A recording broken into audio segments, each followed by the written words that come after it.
where the human race began. Nearly 1 billion people live here. And it's a continent with an incredible diversity of communities and cultures.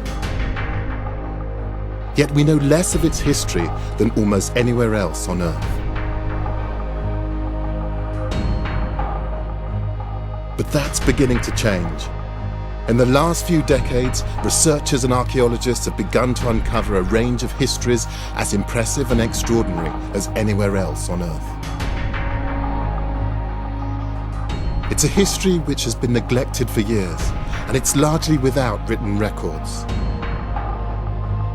But it is preserved for us in the gold and statues, in the culture, art, and legends of the people.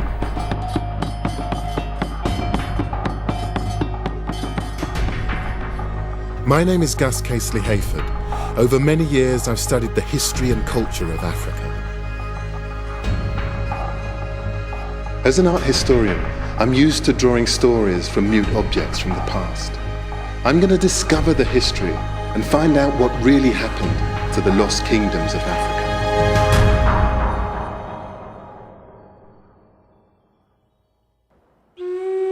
The army, which set off the present crisis with a mutiny that forced out the old prime minister. These are the moments when Ethiopia's kingdom came to an end. In February 1974, the Ethiopian military rose up in revolt. By September, they deposed the Emperor Haile Selassie. It was a coup that brought to an end one of the world's oldest continuous kingdoms. Gave it its first written constitution. Realizing that times must change, he has decreed constitutional reforms be made, apparently with a view toward making Ethiopia a constitution. Haile Selassie was the last emperor of a dynasty that claimed it could trace its roots back thousands of years. And orderly. The country is now a democratic republic, but Ethiopians haven't forgotten their kingdom's proud past. In the capital Addis Ababa, this statue of Emperor Menelik II celebrates Ethiopia's long tradition of independence.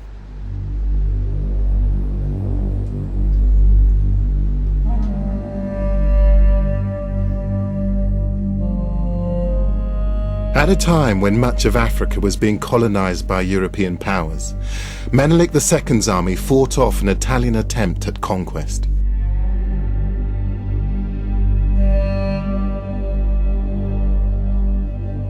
Ever since that famous victory, Ethiopia has been a beacon of self-determination for black people around the world. But I'm here to get back beyond that to the ancient history. I've got here the Kebra Nagast, the glory of kings, the story that tells you of all of those kings, those ancient empires. And I want to get behind that and find out exactly what made this country. The book I'm carrying is a modern translation of the most important text in Ethiopian history.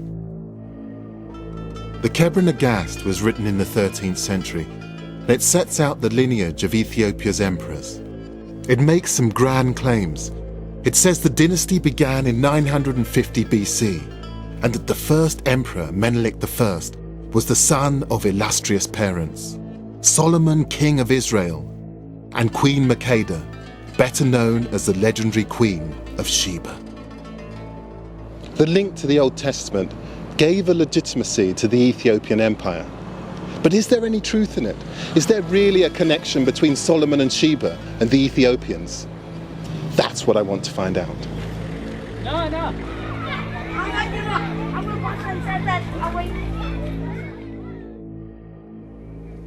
I can't speak to an emperor, but I do have an audience with Ethiopia's most important spiritual leader, the head of the Ethiopian Orthodox Church.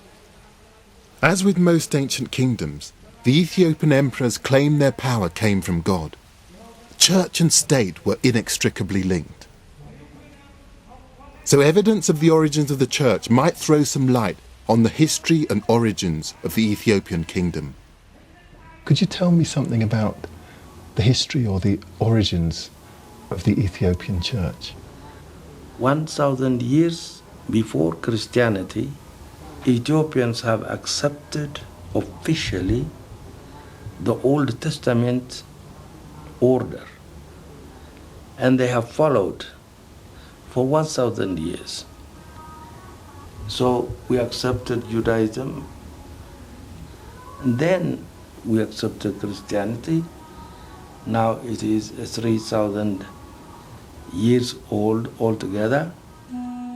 According to the patriarch, Ethiopia's Judeo-Christian tradition does date from the beginning of the Ethiopian kingdom. He says that the faith and the emperors came together. The foundation of this belief lies in the astonishing claim that the very basis of Judaism is actually here in Ethiopia. He tells me that the Ark of the Covenant containing the Ten Commandments was brought here from Jerusalem by Menelik, the son of Solomon. The Ark of the Covenant and the Solomonic descent comes together. The Ark of the Covenant is with us in Ethiopia. Can that really be true? If the Ark is in Ethiopia, it would be powerful evidence of a link between Ethiopia's founding emperor and the people of the Old Testament. But there's a problem. The Ark is deemed so holy a relic that no one is allowed to see it. And there's no historical evidence that Menelik I was the son of Solomon and Sheba. Yet faith in this legend is still strong.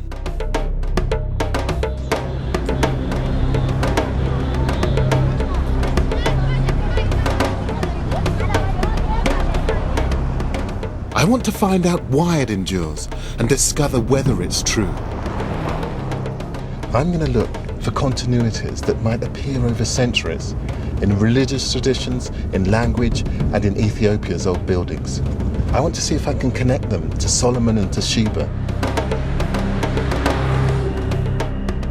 My journey would take me from Addis to some of the most important historical sites in Ethiopia, going further and further into the past to see if I can reach the time of the Old Testament.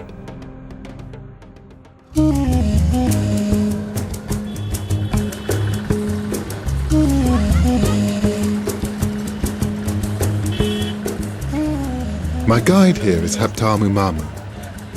We've come to one of Ethiopia's most important cities, and it's something of a surprise to me. So this is the old city? Yeah, this is one of the 5 main gates of Harar. Right. The legend of Ethiopia's unbroken Judeo-Christian history isn't that straightforward. Harar is a Muslim city. It's like a warren. And it confounds my expectations in other ways too. Ethiopia's modern history has been blighted by drought and famine. But in places unaffected by shortages like Harar's market, trade is brisk.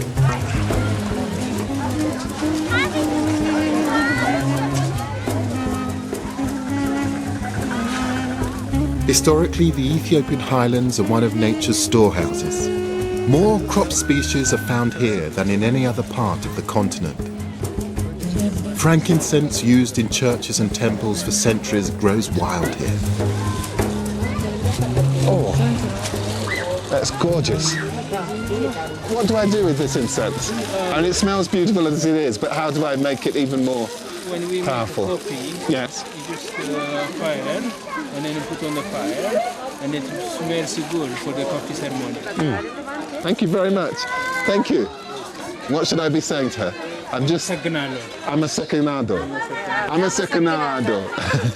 And I apologize for being so English about it. For at least 2,000 years, Ethiopians have traded frankincense north to the eastern Mediterranean, along with a lively trade in other goods. Coffee was first cultivated here in the 9th century, but it isn't the most popular item for sale. This is chat. And it's the stuff that they eat. And what is it good for you? What does it do? The chat. It's very good that it makes you awake. It's just the stimulant. Yeah. It makes you strong. It stimulates you more. It's to make me Stimulate. really. As well as its secular uses, chat is used here by Muslim mystics to help them on their spiritual journey. But perhaps it's not a surprise that there should be such a strong Muslim population here. After all, it's only a short hop across the Red Sea to Yemen and Saudi Arabia. But what is remarkable is the role the Muslim population played in maintaining Ethiopia's independence, shoring up the relationship between Ethiopian Christianity and royal legitimacy. Back in the 17th century, Ethiopian Muslims made common cause with Ethiopian Christians in a deal brokered by Emperor Fascioladas.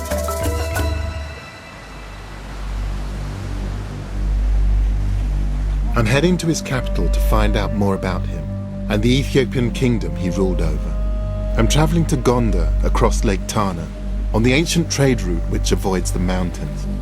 The unlikely alliance of Christians and Muslims came about as a reaction against foreign interference. During the 16th century, the Portuguese arrived with two purposes in mind. One was to take over the Muslim trade routes. The other was to find a mythical Christian ruler called Prester John. They travelled right down the west coast of Africa in search of him. And then when the boat technology improved, they came up the east coast. And it was here in Ethiopia, that they thought that they'd found him.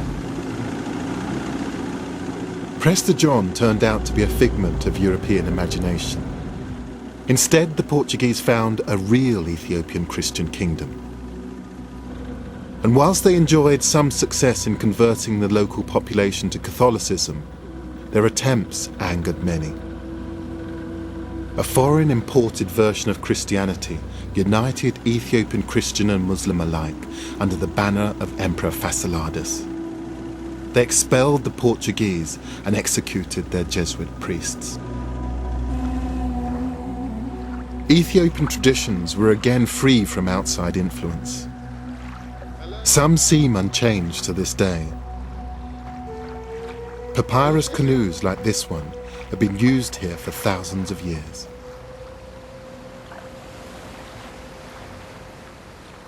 Could you ask him if he's caught anything today? Oh. You are I know someone. So you can buy the fish. They can buy the fish. How much for them? What kind of fish is this? Tilapia. Tilapia. Just give him the money. Thank you very much. Throw it back again.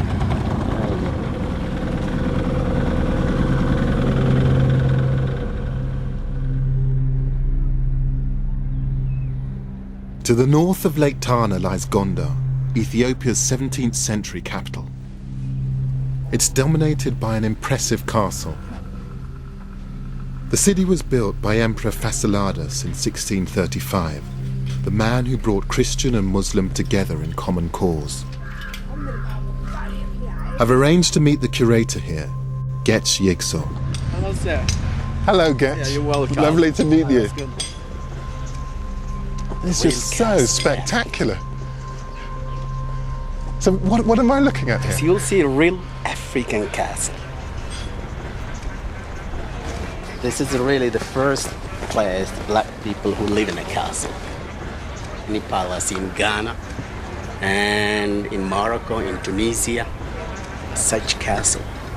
This is the first and only castle. The man who built it was determined to defend Ethiopia's independence. Getch tells me that Emperor Fascioladas was a strong leader in control of a significant capital. Oh yeah, because in Ghana at that time there was about 60,000 inhabitants, you can imagine. That was 400 years ago. It's a big town. So we're able to imagine that he was so kind and very visionary man, very wise man. That's why he built such an edifice, an impressive castle. Fascioladas wasn't just displaying his power with this building. There are telling clues that he was also asserting his legitimacy by reminding people of the link to King Solomon and the people of the Old Testament.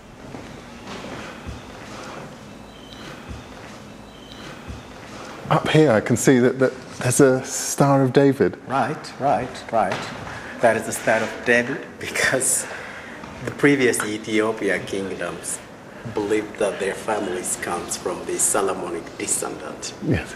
They're from the same family. Fasilides was one of them. That's why he put inside. And connection to Solomon, what was that? I mean, is it a legend or is this an actual real? This is the real connection. I knew that it would be difficult to separate fact from myth. Here, it seems impossible.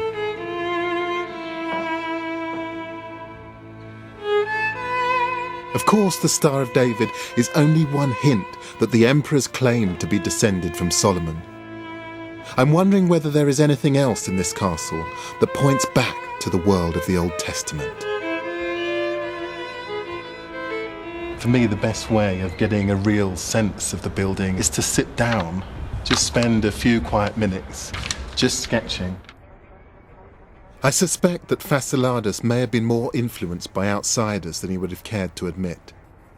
The battlements look Portuguese to me, and the domes look east towards perhaps India. But I can also see what looks like a curious technique in the way the long wooden beams have been used in the stone building. I'm particularly interested in how the architect has used this beam to support the masonry, and it's a wooden beam. It's quite unusual for it to be that long. The beam's unnecessarily long for its function. My hunch is the design may be a throwback to an earlier time. It's almost like an architectural quote.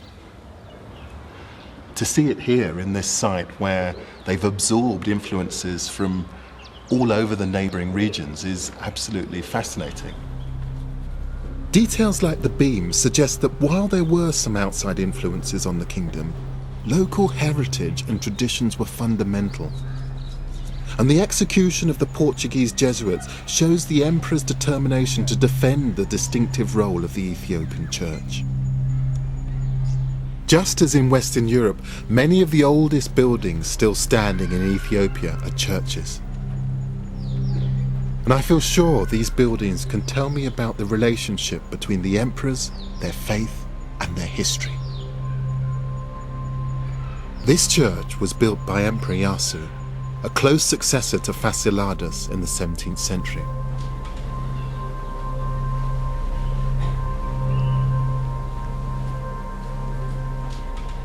This astonishing painting is completely different to anything I've seen in European churches or in missionary churches elsewhere in Africa.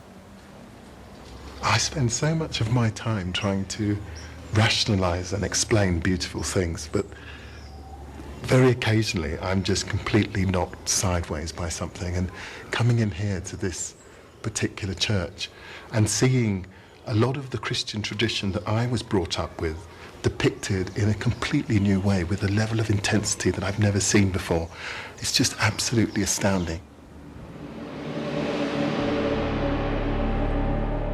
The paintings have been completed on cloth, which has been glued to the mud plaster walls. Emperor Yasu seems to have been reassuring his subjects that he could look after them. He commissioned artists to paint angels on the ceilings as if protecting the worshippers below.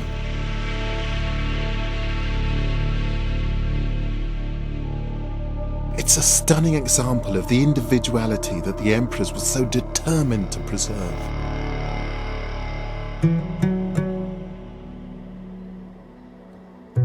And I can't help wondering whether other telling traces of the past still survive within Ethiopia's ancient churches.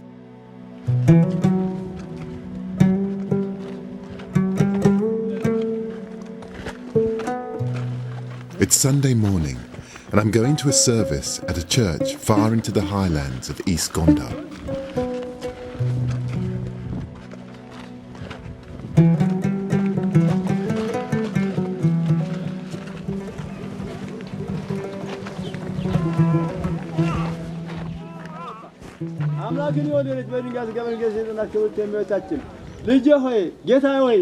Bible passages are being read in Ge'ez, the ancient language of the Ethiopian kingdom. It's related to Arabic and also significantly to Hebrew, the language of the Old Testament and King Solomon himself. Haptamu says that no one speaks it now. For Ethiopians, it's like the Latin Mass. But this isn't the main event. The crowds are outside a cave, and it's this cave that has the real significance here.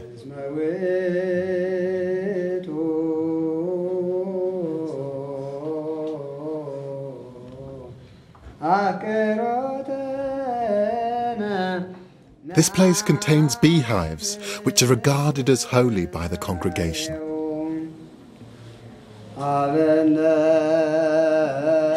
that's how they make the honey from the ceiling of the cave. Amazing. And that's why it's considered that it is a holy honey, because they are in the church. They died in the church. And nobody brought them by themselves. Oh, they came by themselves. And the honey which is taken from this is given to the people that considered as the holy honey. I see.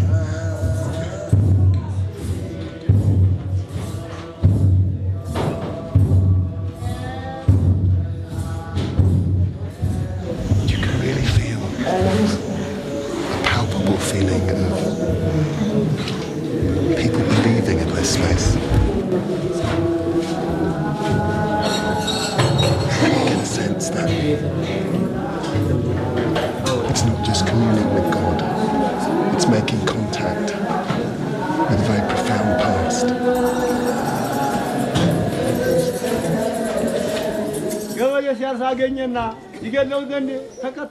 Honey is a staple of Ethiopian religious and everyday life.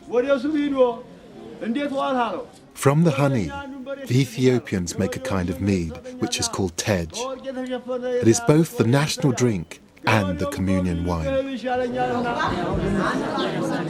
This honey is believed to have healing powers, a cure for everything from minor ailments to major ones, like leprosy. Honey has long had a special place in other cultures in Africa and the Middle East. What's unique to Ethiopia is its connection to one of the kingdom's greatest rulers. It's said that a swarm of bees prophesied his future greatness when he was a baby, and that he was named after the bees' humming sound. His name was Lalibela. The city he built, which today bears his name, is a place which has no parallel with anywhere else on earth. I've travelled east from Gondo. Now I'm heading to one of the most important places in Ethiopian history, Lalibela.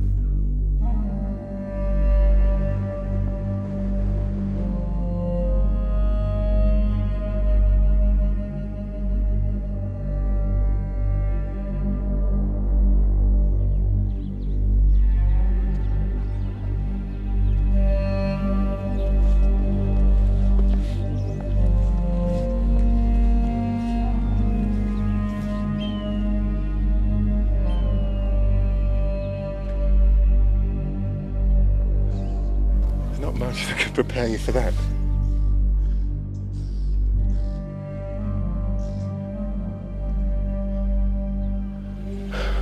It's just astonishing.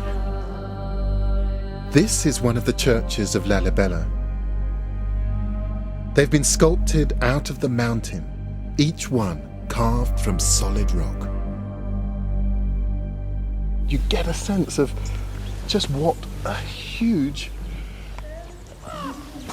amount of energy it must have taken to excavate this hole and to do it with such incredible precision.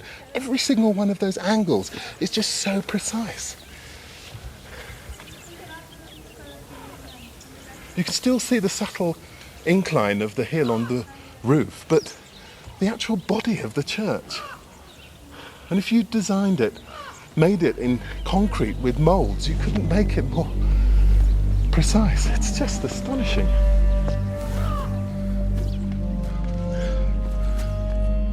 The man responsible for commanding the building of 11 of these incredible structures was Emperor Lalibela. But according to the Kebra Nagast, which was written more than a century after these churches were built, Lalibela was an interloper, a member of a rival dynasty which could not claim Solomonic descent.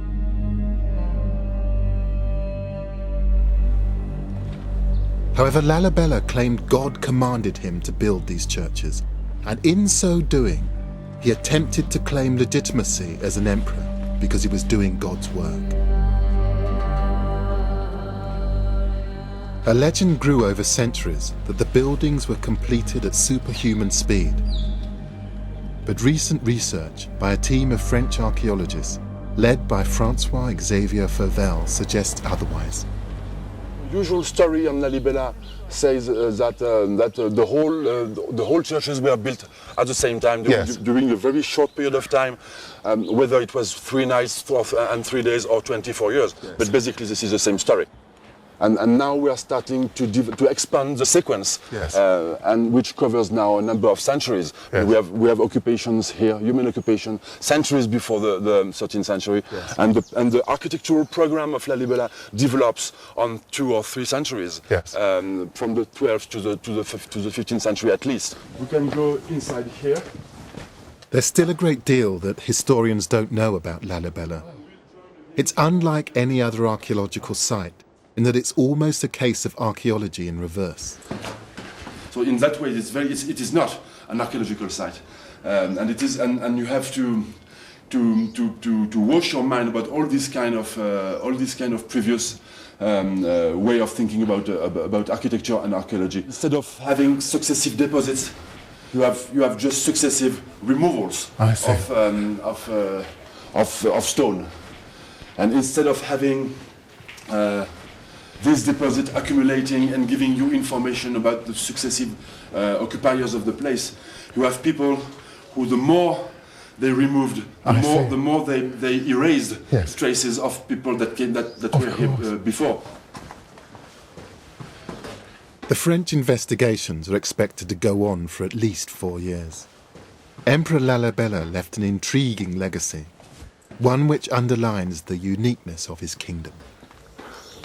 It's down here outside, when you don't actually just have the light radiating straight down onto it, that you can begin to see just the intensity of the colour of the rock. And it almost glows.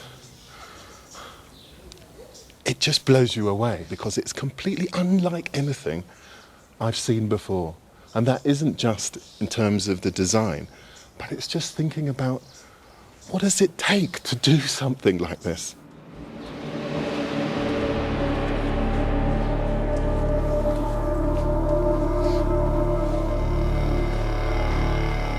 It's a breathtaking display of the emperor's power to be able to command his people to excavate thousands of tons of rock without any form of mechanization.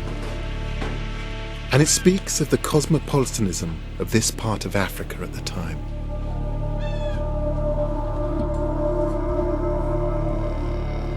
They brought images, influences from all over Christendom and beyond. I look at the influences and I'm just amazed that there's two-headed eagle that you might see in Constantinople. There's a Star of David, and in the centre of the Star of David is a cross. And in the friezes above the arch are what look like Greek icons. It's an astounding coming together of different cultural influences to create something which certainly aesthetically works, but also sends a signal about this being a new centre of religious thinking, a new Jerusalem.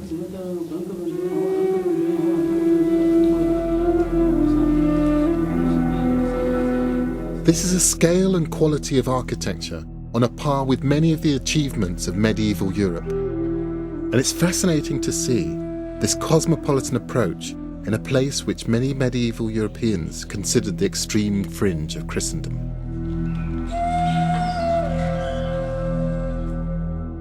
Thousands of pilgrims made the journey here to worship, and 700 years later, they still do. People come here to the 11 churches of Lalibela from all over Ethiopia and beyond.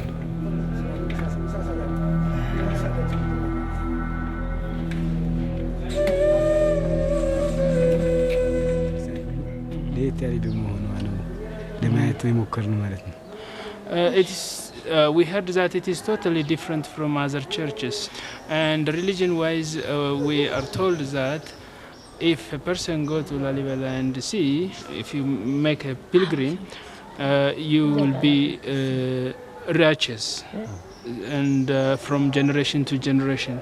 So that's why we luckily come here and to see the church. There's no doubt that Emperor Lalibela left the kingdom something lasting and significant. It might also provide me with another clue that takes me further back into the past in my search for the kingdom's origins. The architectural features are very distinctive. These shapes are thought to represent the rising sun, and the lower windows have a variety of cross designs. It's a double cross so that you can actually see it both as a cross and then also extruded. And then at the very top is this shape that you see everywhere. One of the things I'm beginning to think about this building is just looking at these windows, you are forced to ask the question, why? Why these shapes? But also why go to this length of bother to create something quite so complex? But more intriguing than the windows are the blocks at each corner. They look almost like beams, but the way these churches have been created means that they're architecturally unnecessary. This building is completely made from solid rock, so there will be no need to have any supporting structures inside it. And yet it has some of those sorts of supports running all the way along the length of this building. The use of apparently structural features as pure decoration tells me that they've been copied from buildings that already existed. Architectural quotations, if you like. It also suggests that those earlier buildings may have been important to the people who built Lalibela. Remember, according to the Kebra Nagast, Lalibela was not descended from Solomon, so perhaps in copying an architectural style, he was emphasizing his claim to be the heir of earlier rulers. Maybe in this architecture lies Lalibela's claim to royal legitimacy, to biblical descent, and to greatness. But I don't know how old the buildings that inspired Lalibela might be, or whether they lead to a connection between the kingdom and Solomon and Sheba. To find out, I'm going to head even further into Ethiopia's past. This is one of the oldest inhabited places in the world. Archaeologists have discovered signs of the earliest human development here from over 4 million years ago. Even things that appear recent are ancient. These terraces in Tigray province are believed to have been ploughed for 3,000 years. In pre-colonial times, Ethiopia was the only sub-Saharan country to use the ox-drawn plough, a crucial step away from the pastoralist culture of the rest of the continent further to the south.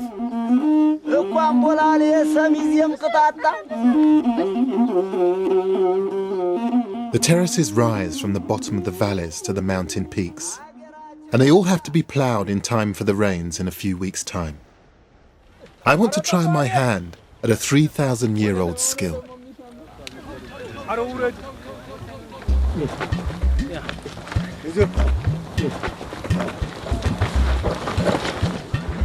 a natural. How you get out of a job here? Hit, Velo. I nearly had my eye out there. How do I stop them? What do I do to them? Stop!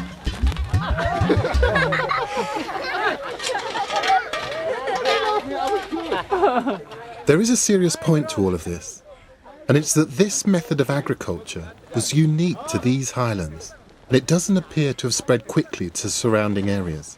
It underlines the isolation, separateness of life here. It's hard work. It must be about 90 degrees out here. I must admit, I really wouldn't want this as a job.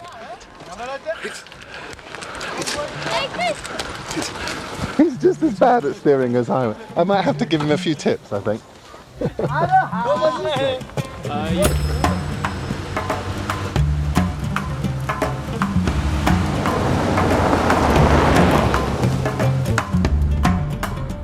We're 10,000 feet above sea level here. And visitors to towns like this are unusual.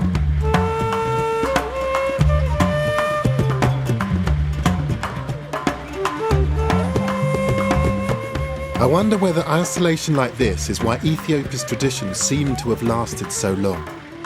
They could develop independently and free from outside interference.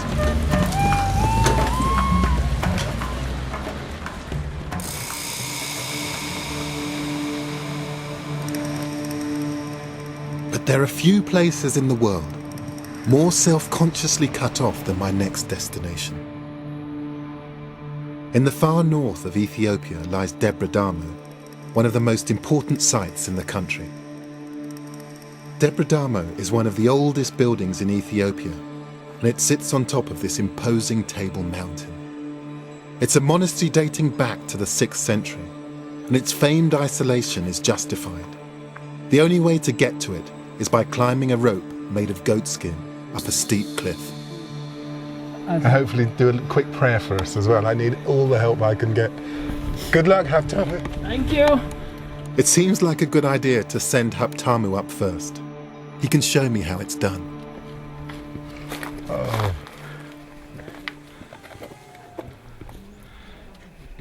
Oh. No, he's fine. Well done, Haptamu. Okay, let's get this safety on.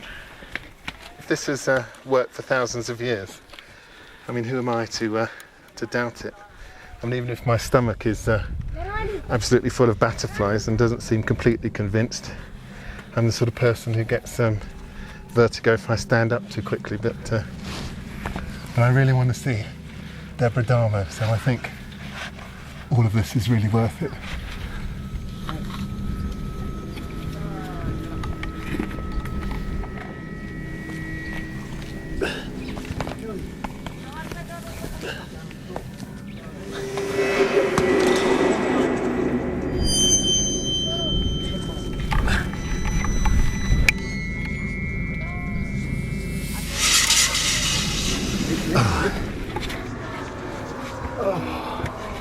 Oh, I made it. That probably wasn't very dignified, but I don't care.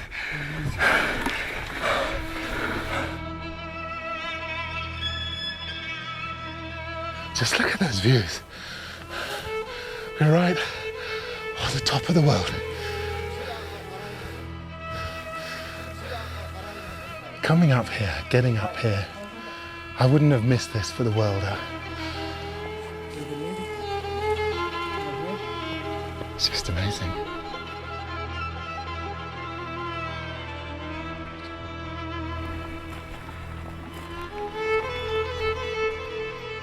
When the monastery was first established, it's believed that up to 1,000 monks lived up here. Today there are around 300.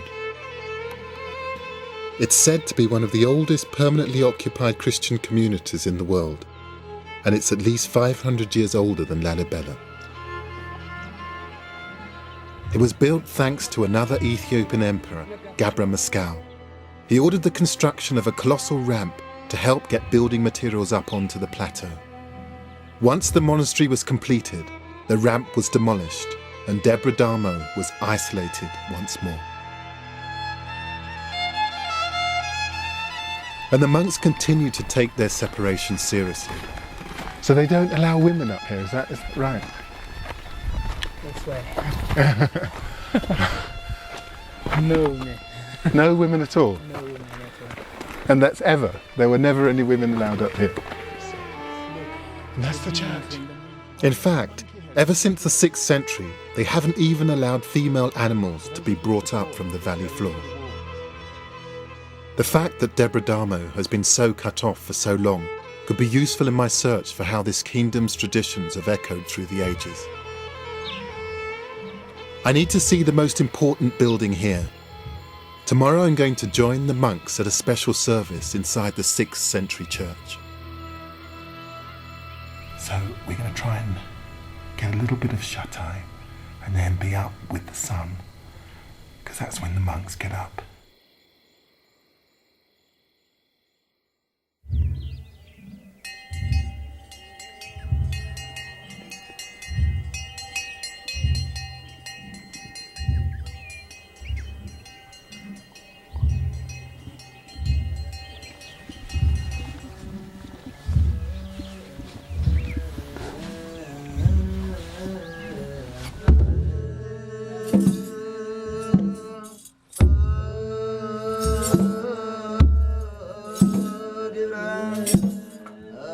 Like every religious ceremony I've seen in Ethiopia, their unique approach to Christianity is evident.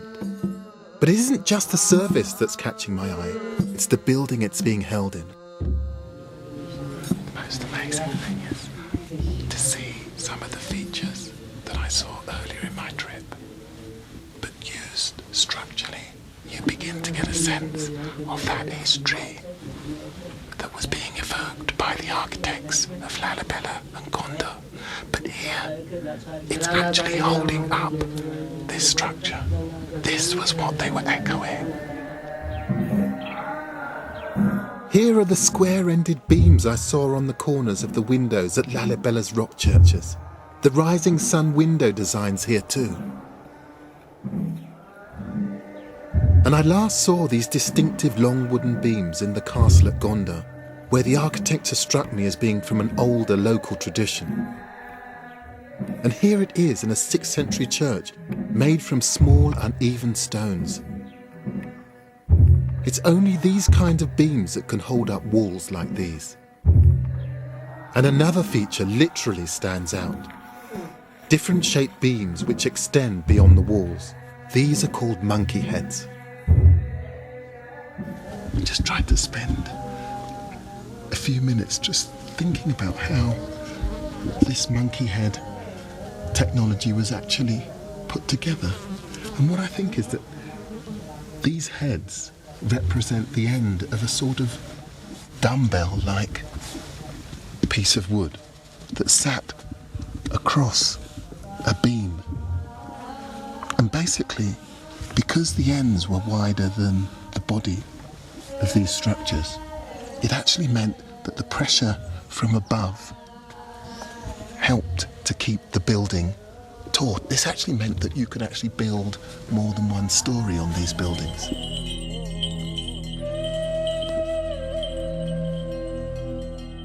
Here is a distinct continuity of architectural styles, which it's almost certain were developed indigenously over nearly 2,000 years. If this continuity stretches back even further, to pre-Christian times, perhaps there is evidence somewhere of the connection to King Solomon and to the Queen of Sheba.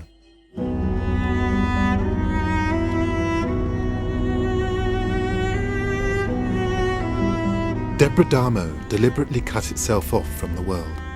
My next destination was once the busiest and most important city in Africa, Aksum. The interesting thing is that at the time that Deborah Damo was being founded, Aksum was a huge, thriving city.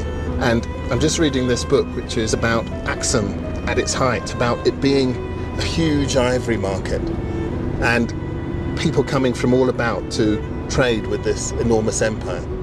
The book is the Periplus of the Erythraean Sea, a 1st century travel guide which describes Aksum as a thriving, bustling city. In fact, other documents of the time ranked Aksum alongside Rome, Persia and China as one of the 4 great world powers. Given its significance, I think it's remarkable we know so little about its history. After all, Aksum has a considerable claim to fame. This, according to Ethiopians and their Orthodox Church, is where the son of the Queen of Sheba and King Solomon actually brought the Ark of the Covenant 3,000 years ago. Ethiopian Christians believe that beyond these walls is one of the foundations of the Judeo-Christian tradition, the Ark containing the Ten Commandments.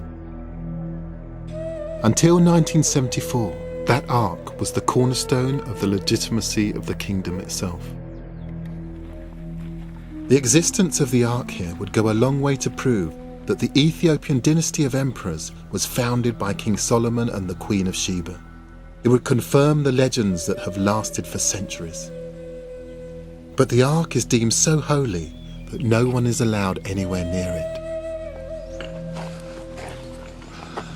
I can't go beyond this point here, because in that chapel there is where the Ark of the Covenant is said to be held. Security is tight, and it must be kept that way to maintain the faith in the foundations of the Ethiopian Orthodox Church, and by extension the legitimacy of centuries of kings. If the Ark is not inside this building, then the foundations of the church and the Ethiopian royal line would be destroyed. But the Ark is not the only potential evidence of this kingdom's ancient heritage. My search for Ethiopia's past continues right next to the Ark's purpose-built resting place. Now that building may be very new, but come and have a look over here.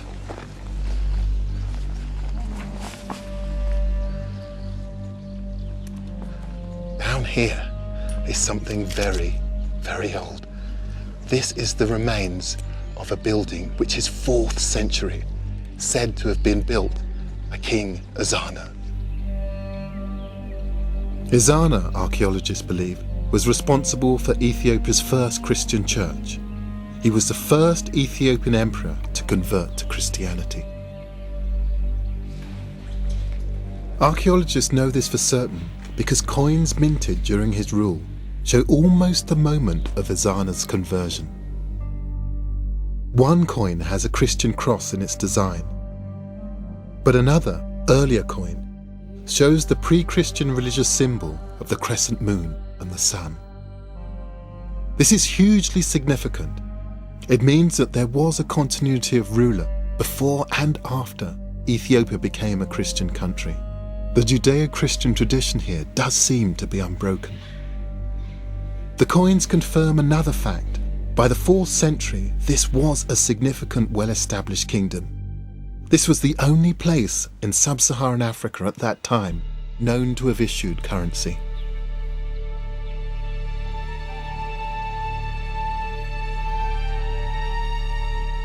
The coins aren't the only objects in Aksum that show the power this place had at the beginning of the Christian era. These are the grave markers or stelae of the emperors at Aksum. They were made from solid granite and some date back to the 1st and 2nd centuries. They are thought to be the largest pieces of stone ever to come out of a quarry in the ancient world. The tallest stood at over 30 meters and weighed around 500 tons. I think they're as impressive as any monument I've seen in Athens or Rome. My guide here, Yagalam Fisheha, is showing me their amazing carvings, which are still beautifully clear almost 2,000 years after they were made. They depict the great buildings it was believed the emperors would inhabit in the afterlife, skyscrapers to immortality. This architecture was the architecture of the Aksumite people. It's an architecture of a building. Yes. Multi-story house. I see. Multi-story house. Have you and got then these are the wooden beams. They represent, the end of the wooden beams. When the Aksumites were practicing this architecture, first they started with wood. So we have the windows. So we have the wooden beams. Then we have another. So this in general is multi-story house building. I've seen this before. This is the architecture used at Debre Damo around 500 years later. And over 1,000 years later, it appears to have inspired the stonework of the churches of Lalibela. At the top is a symbol of the rising sun once more.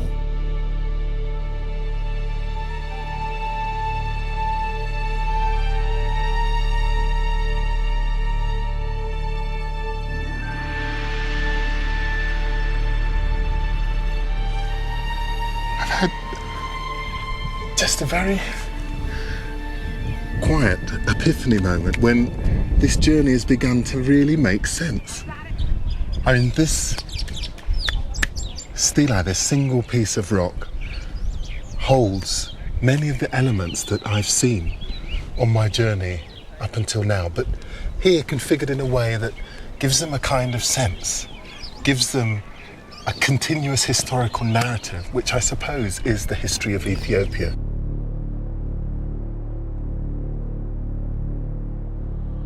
The features on these stelae, marking the ancient burial places of Ethiopian emperors 2,000 years ago, have been consciously echoed down the years by the emperors that followed them. What I'm seeing at Aksum are continuous traditions taking the story of the Ethiopian kingdom back to the beginning of Christianity.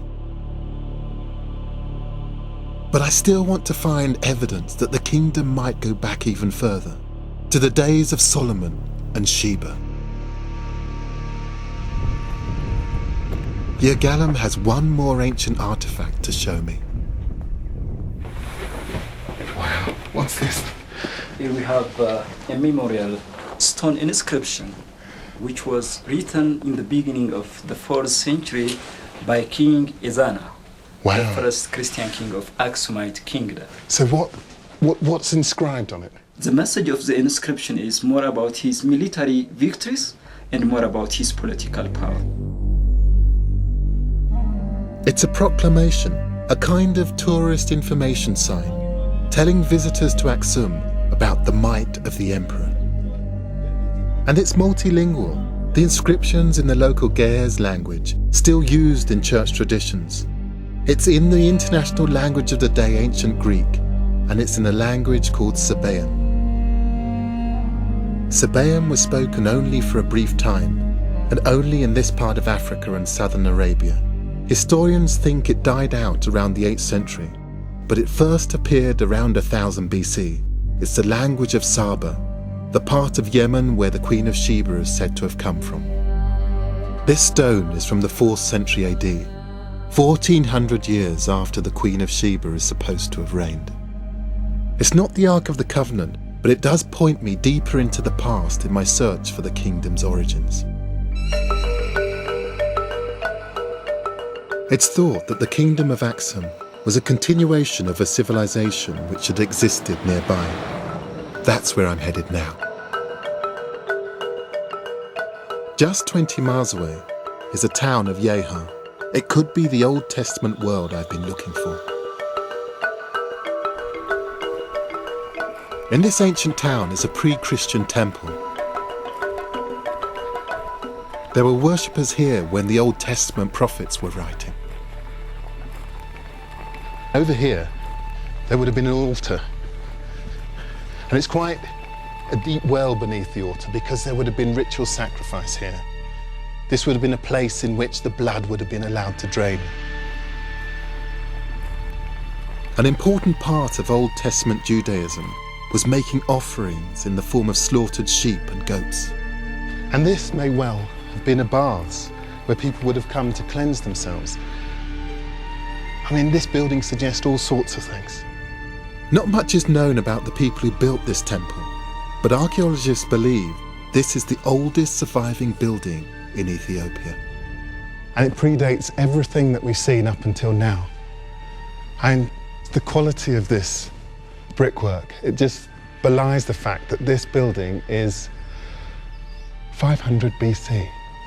That means it's older than the Parthenon in Greece, and centuries older than Rome's Colosseum. It echoes the Judaism of the Old Testament, the faith that the Ethiopian Orthodox Church claims was adopted here 1,000 years before Christ. And it echoes what the patriarch told me at the start of my journey. So we accepted Judaism. Then we accepted Christianity. Now it is 3,000 years old altogether. But the most exciting thing about this temple is a collection of artefacts found inside it. They're now kept nearby in this small Christian church. And I think they might offer a final clue about Solomon, the Queen of Sheba, and the ancient kingdom of Ethiopia. Praise good day. Yeah. Thank you.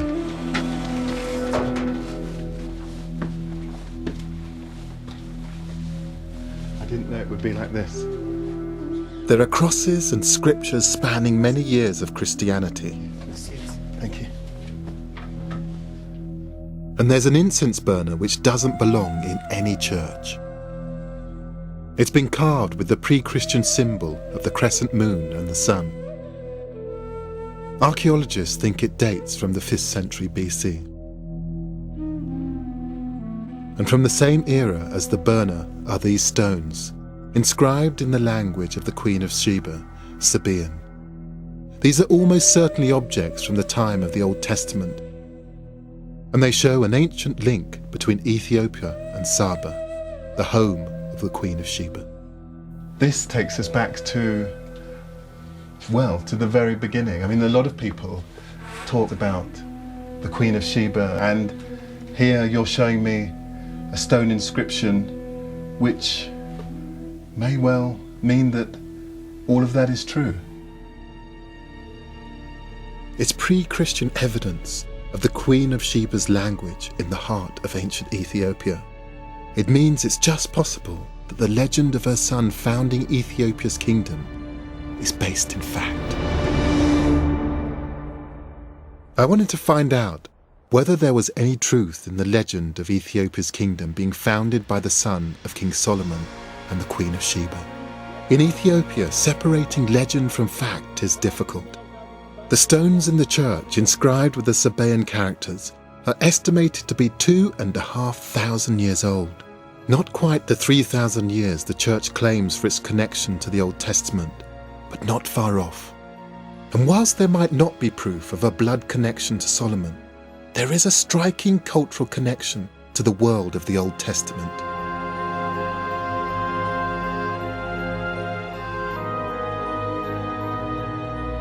It's also striking that faith in this legend has lasted for centuries, closely tied to the unique traditions of the Ethiopian church. I think it's endured because of Ethiopia's determination to resist the influence of outsiders and to remain independent. Ethiopia's emperors may have died out, but the kingdom in many senses still survives. In the language, in the people, in the history, in the traditions.